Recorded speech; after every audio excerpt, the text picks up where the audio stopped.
PI ની શું રણનીતિ રહેશે? પીઆઈ બદલી થાય જ ને ભાઈ, કેમ ના થાય? દસાડા પીઆઈ ની બદલી થઈ ચૂકી છે।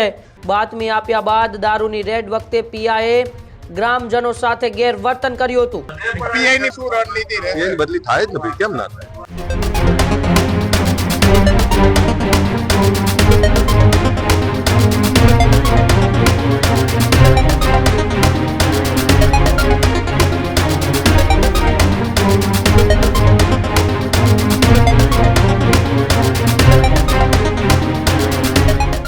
નમસ્કાર, આપ જોઈ રહ્યા છો ન્યૂઝરૂમ ગુજરાત અને આપની સાથે હું છું માંગ। બુલેટિનની શરૂઆત કરીએ મહત્વપૂર્ણ સમાચારોની સાથે તો ગાંધીનગર દક્ષિણના ધારાસભ્ય અને ઠાકોર સમાજના આગેવાન અલ્પેશ ઠાકોરના હુંકાર બાદ દસાડા પીઆઈની બદલી થઈ ચૂકી છે। સુરેન્દ્રનગરના દસાડાના વિવાદિત પીઆઈ વાયજી ઉપાધ્યાયની બદલી કરવામાં આવી છે। દસાડાના વાલેવડા ગામે દારૂની બાતમીને ગ્રામજનો સાથે ઘર્ષણ થયું હતું। બાતમી આપ્યા બાદ દારૂની રેડ વખતે પીઆઈએ ગ્રામજનો સાથે ગેરવર્તન કર્યું હતું। વાલેવડા ગામે પીઆઈએ ગ્રામજનો પર ફરજમાં રૂકાવટનો કેસ કર્યો હતો। ગ્રામજનો પર કેસ થતા ઠાકોર સમાજ પણ વિવાદિત પીઆઈ ઉપાધ્યાયની બદલીની માંગ કરી હતી। 2 દિવસ પહેલા ઠાકોર સમાજનું એક સંમેલન સુરેન્દ્રનગરના દસાડાના વિસ્તારની અંદર નોંધાયું હતું। ઠાકોર સમાજના સંમેલનમાં 2 દિવસ પહેલા જ વિવાદિત પીઆઈની દસાડાથી સાયલાની અંદર બદલી કરવામાં આવી છે। હવે ગ્રામજનો પર કરવામાં આવેલ ફરજ રૂકાવટના કેસ પણ પરત ખેંચવામાં આવશે। એટલે કે ક્યાંક ને ક્યાંક 2 દિવસ પહેલા ઠાકોર સમાજના બંધારણને લઈને વ્યસન મુક્તિના મુદ્દાને લઈને સુરેન્દ્રનગરના દસાડાના આસપાસના વિસ્તારો માટે ઠાકોર સમાજનું બેઠકનું આયોજન થયું। એ બેઠકની અંદર ગાંધીનગર દક્ષિણના ધારાસભ્ય અને ક્ષત્રિય ઠાકોર સેનાના પ્રમુખ અલ્પેશ ઠાકોરની સાથે ગેનીબેન ઠાકોર, ચંદુ સિહોરા સહિતના ઠાકોર સમાજના દિગ્ગજ આગેવાનો ઉપસ્થિત હતા। જ્યારે બેઠક પૂર્ણ થાય છે ત્યારબાદ ગેનીબેન અને અલ્પેશ ઠાકોર જ્યારે બહાર નીકળતા હોય છે ત્યારે અમુક યુવાનો અને મહિલાઓ આવીને ગેનીબેન અને અલ્પેશભાઈને રજૂઆત કરે છે કે વાલેવડા ગામની અંદર અમે દારૂની બાતમી આપી હતી, પરંતુ પોલીસે અમારી પર ખોટી રીતના કેસ કરીને અમને ફસાવ્યા છે। એક યુવક રોતો હોય એવા દ્રશ્યો પણ સામે આવ્યા હતા અને ત્યારબાદ ગેનીબેનની સાથે અલ્પેશ ઠાકોરે હુંકાર કર્યો હતો કે વ્યસન મુક્તિ સામે જો સમાજના યુવાનો અવાજ ઉઠાવશે ને એમની સામે જો પોલીસ આવી કાર્યવાહી કરશે તો પછી તેમની બદલી પણ થશે। ને 2 દિવસમાં જ અલ્પેશ ઠાકોરે જે હુંકાર કર્યો હતો એ હુંકાર બાદ હવે પીઆઈ ઉપાધ્યાયની બદલી કરવામાં આવી છે અને તેમને દસાડાથી સાયલા ખાતે બદલી કરવામાં આવી છે। એટલે કે ક્યાંક ને ક્યાંક વ્યસન મુક્તિ માટે અને સમાજના યુવાનોને જે અન્યાય થયો હતો તેમની સાથે ખોટી રીતના કેસ કરીને તેમને ફસાવવામાં આવ્યા હતા, એ કેસને લઈને અલ્પેશ ઠાકોરે શું 2 દિવસ પહેલા હુંકાર કર્યો હતો અને હવે તેમનું શું પરિણામ આપ્યું છે, આવો પહેલા અલ્પેશ ઠાકોરનું નિવેદન આપણે સાંભળીએ। બહાર નીકળાય, કુરિવાજોમાંથી બહાર નીકળાય માટે પાટડી દસાડા તાલુકાના ક્ષત્રિય ઠાકોર સમાજ દ્વારા એક બંધારણ સભાનું આયોજન કરવામાં આવ્યું। એમાં બંધારણ જે નક્કી કરવામાં આવ્યું છે એમાં કુરિવાજોમાંથી બહાર નીકળવું અને ખોટા દેખાડામાંથી બહાર નીકળવું એ પ્રકારનું બંધારણ, એની શુભકામના આપવા માટે આવ્યો હતો અને સાથે સમાજના દર્શન કરવા માટે આવ્યો। બીજો વિષય હતો કે અહીંયા દારૂબંધી માટે લડતા કેટલાક યુવાનો પર ખોટો કેસ કરવામાં આવેલો, મારવામાં આવેલો, તો એના ન્યાય માટે પણ હું આવેલો અને એના માટે અત્યારે હું એની પણ મેં વાત કરી છે કે પીઆઈની બદલી કરવામાં આવે અને જે ખોટો કેસ કર્યો છે એની સામે કાર્યવાહી કરવામાં આવે ને ખોટા કેસમાં કોઈ હેરાન યુવાનોને કરવામાં ના આવે।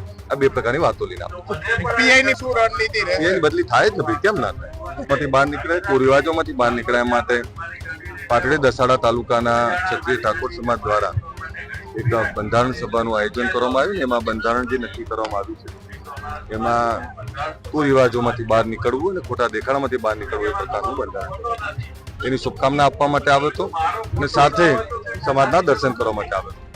બીજો વિષય હતો કે અહીંયા દારૂબંધી માટે લડતા કેટલાક યુવાનો પર ખોટો કેસ કરવામાં આવેલો, મારવામાં આવેલો, તો એના ન્યાય માટે પણ હું આવેલો અને એના માટે અત્યારે હું એની પણ મેં વાત કરી છે કે પીઆઈની બદલી કરવામાં આવે અને જે ખોટો કેસ કર્યો છે એની સામે કાર્યવાહી કરવામાં આવે ને ખોટા કેસમાં કોઈ હેરાન યુવાનોને કરવામાં ના આવે।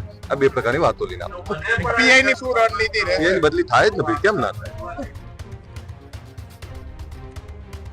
તો આ નિવેદન તમે સાંભળ્યું 2 દિવસ પહેલાના સુરેન્દ્રનગરના દસાડા વિસ્તારની અંદર ઠાકોર સમાજના બંધારણ અને વ્યસન મુક્તિના મુદ્દે સમાજની એક ચિંતન બેઠક હતી અને બેઠક બાદ જ્યારે બેઠક પૂર્ણ કરીને અલ્પેશ ઠાકોર સહિતના નેતાઓ બહાર આવતા હોય છે ત્યારે આ વાલેવડા ગામના યુવાનોની સાથે સાથે મહિલાઓ એ રજૂઆત કરવા માટે પહોંચે છે કે વાલેવડા ગામમાં થોડા દિવસો પહેલા એ દારૂની બાતમી અમે આપી હતી અને તેને લઈને જ પોલીસે રેડ કરી હતી, પરંતુ રેડ દરમિયાન ગ્રામજનો સાથે એ પોલીસનું ઘર્ષણ થયું હતું અને તે બાદ એ ઠાકોર સમાજના અમુક યુવાનો ઉપર પોલીસે ફરજ રૂકાવટનો ખોટો કેસ દાખલ કરીને તેમને ફસાવ્યા હતા અને તેને લઈને જે યુવાનો અને મહિલાઓએ એ જે પોતાની રજૂઆત હતી કે યોગ્ય અમને ન્યાય મળે, અમારી ઉપર જે કેસ થયા છે એ કેસ પરત ખેંચવામાં આવે ને તેને લઈને જ એ ત્યાંથી જ મીડિયા સમક્ષ ગાંધીનગર દક્ષિણના ધારાસભ્ય અલ્પેશ ઠાકોરે હુંકાર ભરી દીધો હતો કે પીઆઈની બદલી થવી જ જોઈએ. ગુજરાતની અંદર દારૂબંધી છે, આ ગાંધીનું ગુજરાત છે, આ ડ્રાય સ્ટેટ છે અને સામાન્ય લોકો જો સામે ખુલીને આવતા હોય દારૂની સામે, દારૂના વિરોધમાં આવતા હોય, દારૂ વેચતા બુટલેગરોની બાતમી આપતા હોય તો પોલીસે તેમને સહકાર આપવો પડે, નહીં કે તેમની ઉપર ખોટો ફરજ રૂકાવટનો કેસ કરીને તેમને ડરાવવા ધમકાવવા કે ફસાવવાની કોશિશ કરવાની હોય છે. કારણ કે આપણે એ ગુજરાતમાં જીવીએ છીએ, તે ગુજરાતની અંદર દારૂબંધીનો કાયદો છે. આમ તો તેના લીરે લીરા જરૂર ઉડે છે, પરંતુ સામેથી જો કોઈ યુવાનો, જો કોઈ સમાજના યુવાનો સામે આવીને દારૂની જે રેલમછેલ કરતા બુટલેગરો સામે એ મોરચો માંડે છે, પોલીસને તેઓ સાથ સહકાર આપે છે કે અહીં દારૂ મળે છે, તમે જાઓ આ દારૂના ધંધાને બંધ કરાવો, અને ત્યારે પોલીસ ત્યાં પહોંચે છે, રેડ પણ કરે છે, પરંતુ ક્યાંક ને ક્યાંક એ પોલીસના હપ્તા બંધ થાય છે.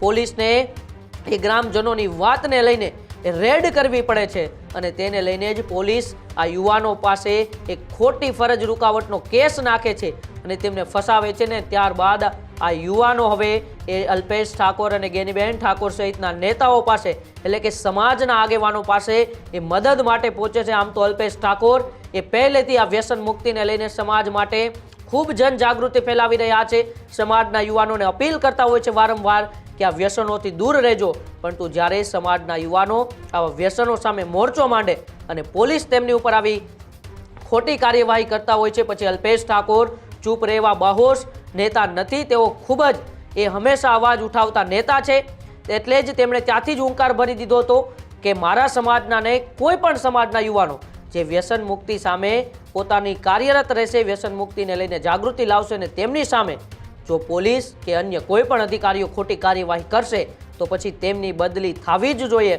અને હવે એ અલ્પેશ ઠાકોરના હુંકાર બાદ પીઆઈ ઉપાધ્યાયની બદલી પણ થઈ છે અને ઠાકોર સમાજના જે યુવાનો ઉપર ખોટા કેસો થયા છે એ કેસો પણ પાછા ખેંચવામાં આવશે.